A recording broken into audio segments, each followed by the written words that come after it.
February 17, 1946. Altenbruck, Saxony. The morning sits at 10 degrees below freezing, a kind of cold that doesn't just sting, it punishes. In the ruins of a collapsed bakery, a young woman named Elise Hartmann, only 23 but already worn down to bone and shadow, kneels in the rubble with her bare hands buried in ash. She digs slowly, methodically, almost desperately, searching for anything that still resembles food, half-burnt grains, animal feed that survived the fire, even a single kernel of wheat not yet turned to dust. Her fingers are cracked open and bleeding. Her lips split every time her breath escapes in small white clouds. For the last 3 days she has eaten nothing but melted snow and the leathery peel of a rotten potato. Yet she refuses to stop. In winters like this, survival isn't heroic. Stubborn. It's the decision to stay upright when everything in you wants to collapse. History remembers the winter of 1945-46 as one of the coldest Germany had ever endured. American military reports described civilians scavenging in burned buildings for livestock feed just to make it through another morning. Elise is exactly that image, one life suspended between hunger and hope. Some might wonder, what would you have done kneeling in that rubble? Would you have kept searching, or would you have given up long before she did? As she leans forward, her strength finally gives out. She collapses onto the cold bricks, still clutching a handful of ash mixed with a few precious grains. And this is the exact moment a pair of boots stops beside her. Staff Sergeant Daniel Whitmore, 26, from the U.S. 69th Infantry Division, is on patrol through the shattered market square.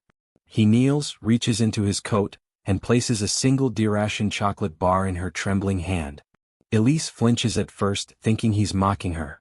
But Daniel quietly tells her, "You're not German now, you're a human being." Years later, people argued about whether this scene happened exactly like this. Maybe it didn't. But mercy leaves a real shadow even when memories blur. And maybe the better question is, if a single piece of food could change a life, what else could it change? If you were standing in Daniel's place that morning, what would you have done? By the spring of 1945, the moment Elise collapsed in the ruins of her family bakery was only one thread in a far larger unraveling. Germany had surrendered on May 8, 1945, and the country that once projected power across a continent now found itself hollowed out, burned down, and barely standing. Entire cities had become skeletons of brick and smoke. More than 20% of all housing had been destroyed, and the roads were crowded with refugees who no longer knew what home meant. Millions were displaced, thousands of children wandered without parents, and hunger, quiet, patient, merciless, began its slow claiming. As one historian put it, a country can lose a war in one day, but its people lose their lives over years. And perhaps that's the part we often forget. The treaty ends the war, but it doesn't end the suffering. If you had walked those streets, what would you have seen first? Ruins or the people still trying to live among them? Into this landscape stepped the United States Army, not as advancing conquerors but as administrators of an occupied land struggling not to collapse entirely. The American zone of occupation stretched across Bavaria, Hesse, and parts of Württemberg, governed under policies like Military Government Law No. 1, which demanded the restoration of order before anything else. Commanders were instructed to ration food, regulate movement, and keep chaos from spiraling into something even worse. Their mantra was simple: order before mercy, discipline before desire. And yet, these were young men, soldiers not bureaucrats, asked to manage a broken nation while barely understanding the language of the people they were supposed to help control. How do you enforce rules on a starving population without losing your own sense of humanity? Could anyone stay detached in a place like this? By late 1945, hunger tightened its grip across the country. Rations for German civilians often fell to 1,000 to 1,500 calories a day, amounts barely enough for subsistence even in mild weather, let alone during what would become one of the harshest winters in memory. The winter of 1945-46 earned its place in the records as a season of bitter winds, failing crops, and nights where homes without roofs meant frostbite before dawn. Hunger made no distinction between flags, one survivor recalled, and that fact is perhaps why stories like Elise's feel so stark. The land itself seemed to turn against everyone, victors and vanquished alike. If you had to survive on 1,200 calories for weeks, how long would you last? How long before you stopped worrying about dignity and started worrying only about the next day? Meanwhile, the American soldiers stationed there were hardly older than the people they were tasked with overseeing. The average enlisted GI was 26, young enough to still be forming their own sense of the world. In letters preserved in the National Archives, some admitted feeling pity they never expected to feel. "We were trained to fight Nazis, not to watch civilians die," one wrote home, the ink smudged, maybe from snow, maybe from something else. These men arrived believing their job had ended with the armistice, only to discover that the hardest part was learning how to look at starving civilians without breaking ranks. And honestly, who wouldn't break a little? Isn't compassion also a form of courage? In the middle of this uneasy, fragile landscape, the paths of people like Elise and men like Staff Sergeant Daniel Whitmore were bound to collide. Maybe it was inevitable. Maybe it was fate. Or maybe it was just what happens when two human beings meet in a world convinced that humanity no longer matters. What would you have done, standing there in that ruined town, with hunger on one side and orders in your hands? Margaret Fisher was 23, the age when most young women were supposed to be planning futures. Marriages, apprenticeships, families, yet she had already lived through enough ruin to age her twice over. Before the war, she was simply the daughter of a baker in a small Saxony town, waking each morning to the smell of yeast and warm rye. After the bombings, that bakery became a blackened frame jutting out of broken stone, another statistic in a country where shops like hers vanished by the tens of thousands. The young civilian population in 1945 skewed heavily female. Men were at the front, in prisons, or buried beneath the soil of countries they never meant to see. Women like Margaret became the backbone of survival, scavengers, caretakers, reluctant leaders in a world that no longer cared about their dreams. She learned early, painfully early, that the world rarely keeps what it promises. And really, what could she promise herself anymore except the next breath, the next step, the next day alive? But the physical destruction was only half the story. Germany in 1945 lived under a shadow of something harder to name: shame, fear, a sense of moral implosion that touched every street and household. Ordinary people who had once spoken proudly now kept their voices low. Neighbors avoided each other, unsure who carried guilt, who carried grief, who carried secrets. The social collapse after the fall of Nazism created a kind of psychological fog, thick and silent.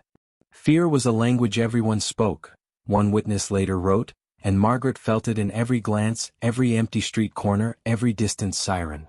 Even standing still, she felt displaced. Even surrounded by familiar buildings, she felt like a stranger in her own town. How do you rebuild yourself when the country beneath your feet is still sifting through the rubble of its identity?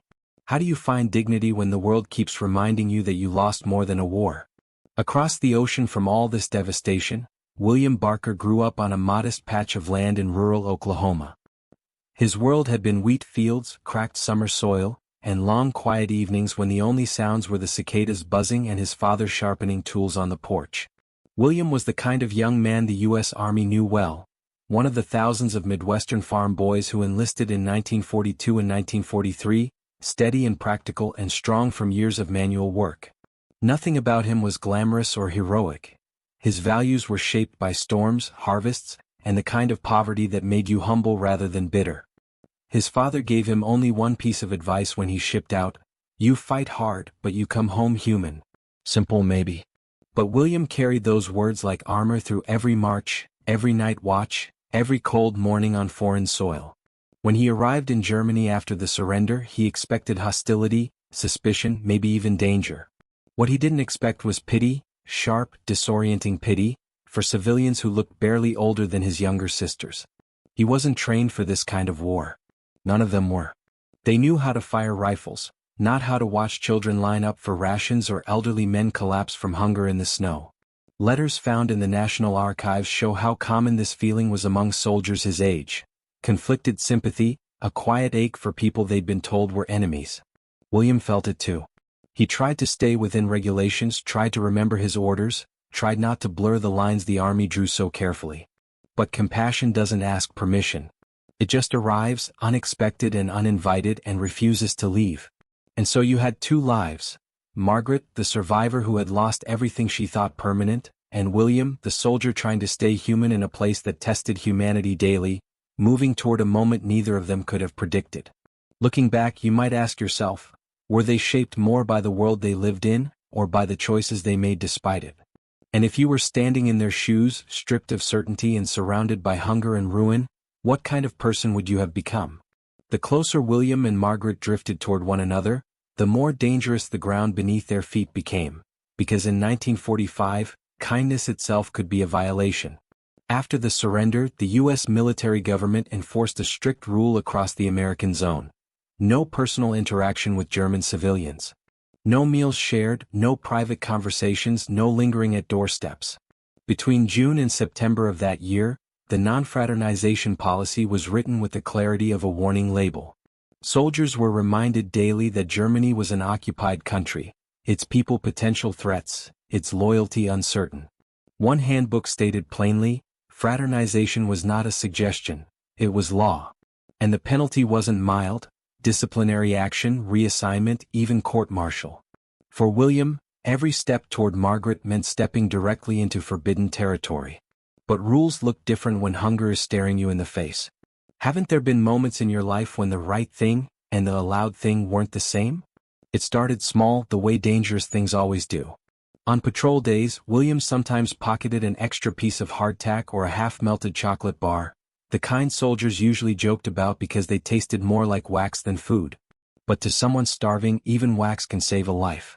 By the autumn of 1945, journals from American GIs recorded dozens of quiet acts like this. Men slipping civilians scraps of rations, pouring coffee into someone's tin cup, pretending not to see what regulations demanded they punish. William didn't see himself as a rebel. He saw a young woman who reminded him of home, not in appearance but in fragility, in the stubborn way she still tried to stand despite everything collapsing around her.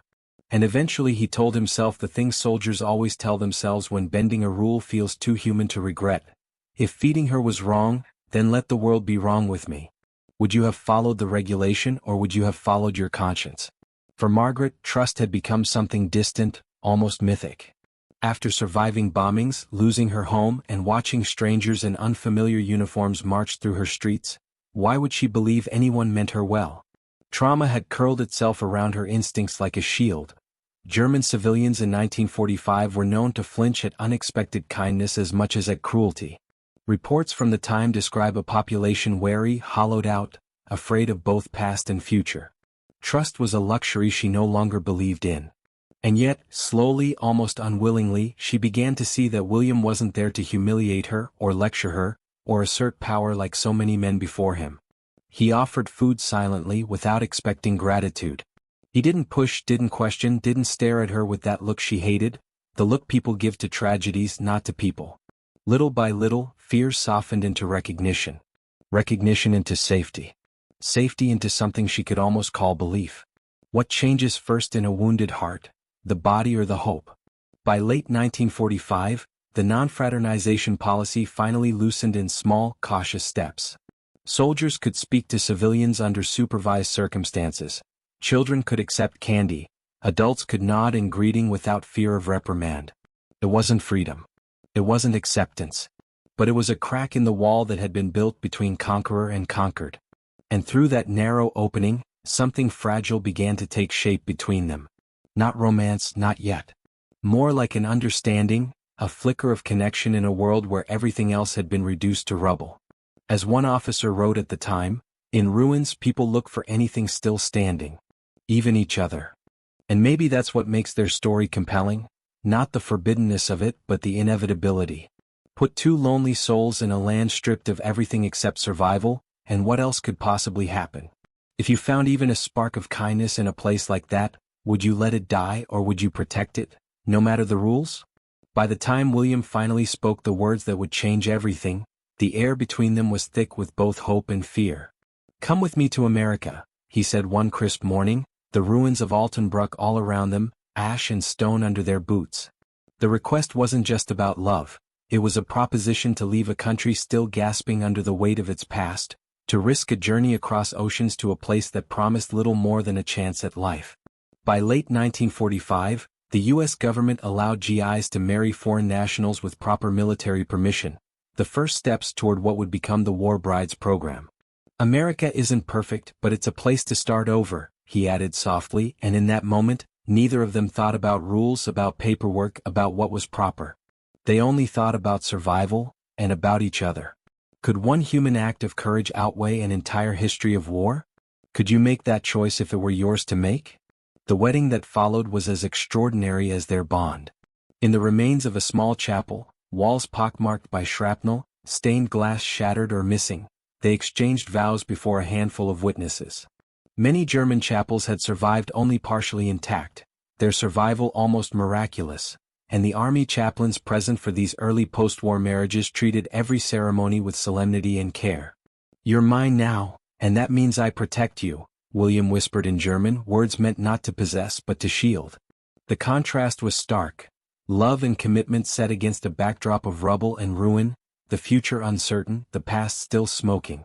Imagine standing there, surrounded by destruction, and still finding a reason to build something lasting. How does love survive amid the echoes of war? But America was calling him home, and the realities of duty were unavoidable.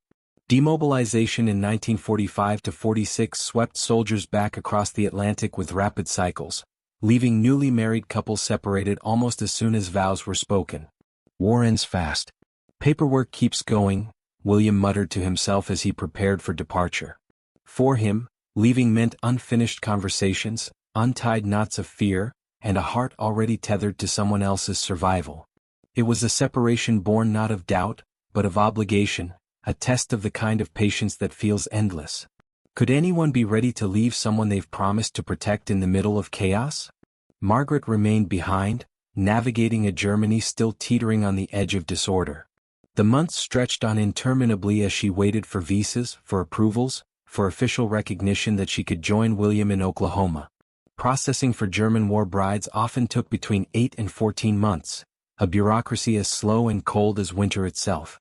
Each day brought uncertainty, the risk of illness, hunger, and the memories of what she had lost. But courage, she learned, was often silent. Courage isn't loud. Sometimes it's just waiting, she reminded herself each morning, standing amid streets still scarred by conflict. And in that waiting, in that small persistence, she found a new kind of strength. If faced with months of solitude and uncertainty, could you endure without losing hope? Would you keep faith when the world seems determined to make you wait?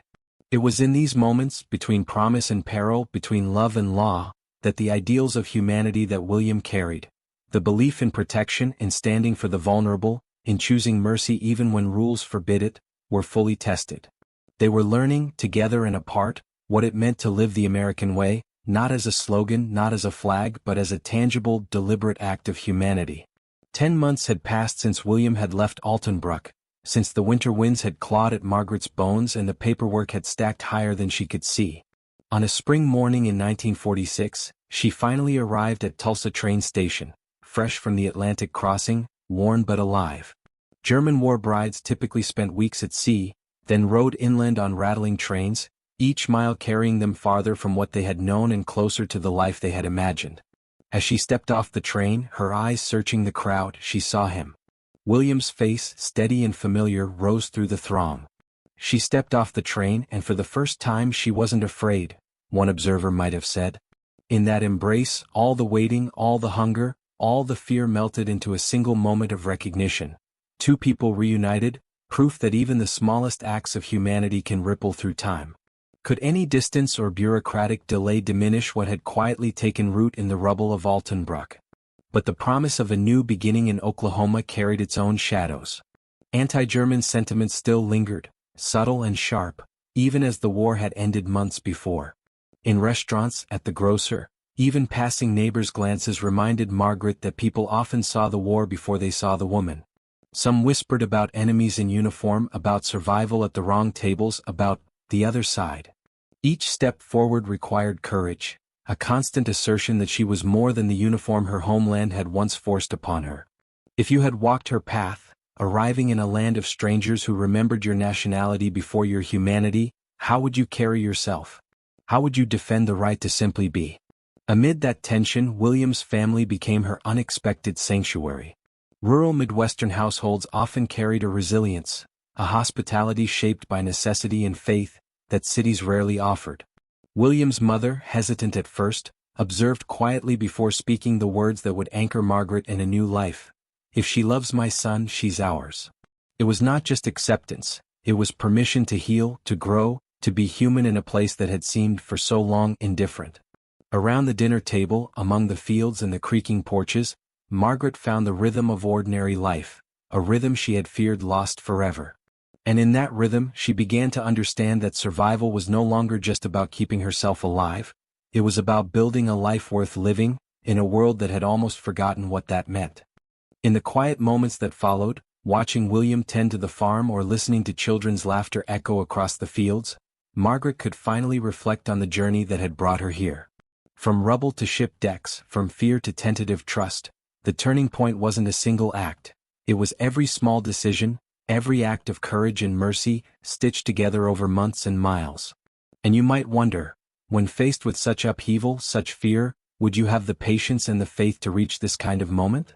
Would you let your humanity guide you against the odds?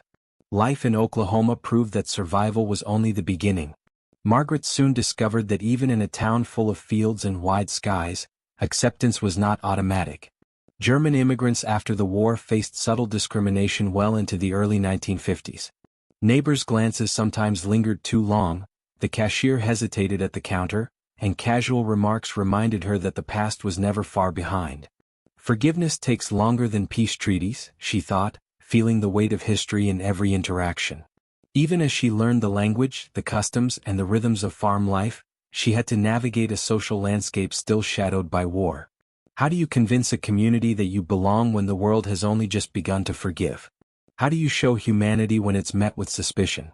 Then came the birth of their first child in the winter of 1947, a season the Midwest would remember for record snowstorms that blanketed the plains and slowed every journey.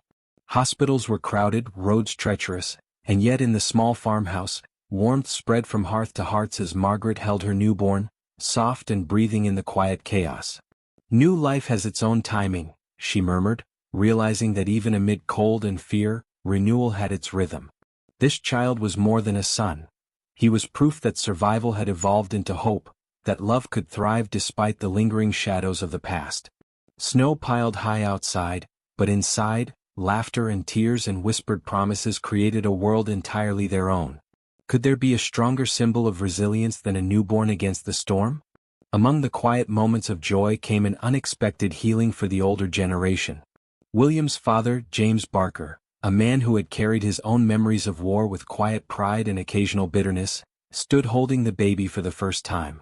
As he gazed down at the tiny hands curling around his fingers, decades of suspicion and fear melted. Holding that baby, he let go of a war he'd carried for decades, Margaret later recalled. That simple act, bridging generations, softened hearts in ways no speech or treaty ever could. The community began to shift, subtly, as the presence of children, innocent and unburdened, made it impossible to remember only enemies. And perhaps that is the truest impact of mercy and courage.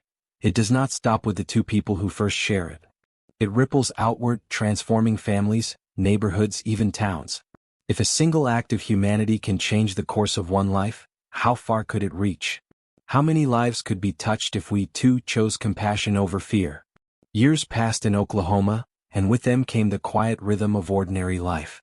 William and Margaret built their days around the seasons, planting, harvesting, and raising their children on the farm. The GI Bill had made it possible for William to become a homeowner and sustain a small farm, transforming the sacrifices of war into a foundation for peace. Peace is the quiet between storms, Margaret reflected, as mornings came soft and golden over rolling fields, and evenings closed with the laughter of children echoing against barns and silos. Here the past existed only in memory, and the world outside seemed distant, its noise replaced by wind, soil, and the slow turning of time. Could there be a greater reward than building life from the fragments of what was lost? 40 years later they returned to Germany together, curious to see what remained of Altenbruck. The landscape had shifted almost beyond recognition. Massive reconstruction had erased the small, war-torn town she had once known so intimately. Entire streets, once jagged with rubble, were now lined with modern buildings and paved roads. The ruins were gone, but so was part of her, Margaret thought, feeling the strange mix of relief and nostalgia. History had moved on, as it always does, leaving the traces of survival scattered in memory rather than in stone. Walking these streets, she realized that some things cannot be restored, that time both heals and erases, and that sometimes the past is best honored by the lives we build forward, not by the shadows we chase backward. If you return to the place that shaped you, would you find yourself or just the ghost of who you used to be? Amid the transformed town, Margaret sought out familiar faces and found Greta, her childhood student, now a woman who had survived the same years of hunger, fear, and upheaval. Their reunion was tender, almost ceremonial, a meeting of lives shaped by resilience and memory. "You left but you didn't abandon us. You survived for all of us," Greta said, and in that statement rested the full weight of Margaret's journey, from rubble to refugee, from fear to family, from despair to hope. The stories they carried, the small acts of mercy that had saved one life, were now part of a larger tapestry, a legacy stretching across continents and generations. And in that legacy one truth became clear. Even in the darkest winters, even in the deepest ruins, human kindness can endure, and from it, new life can flourish. What will we leave behind when the storms pass?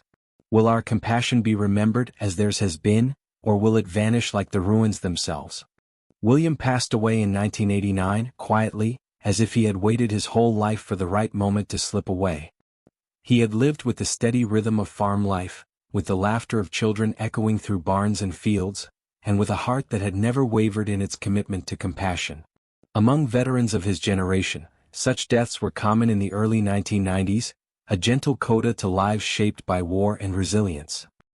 He died as he lived, quietly, gently, bravely, Margaret would say, remembering the man who had once offered a simple piece of chocolate to a starving girl and in that act had changed the course of their lives.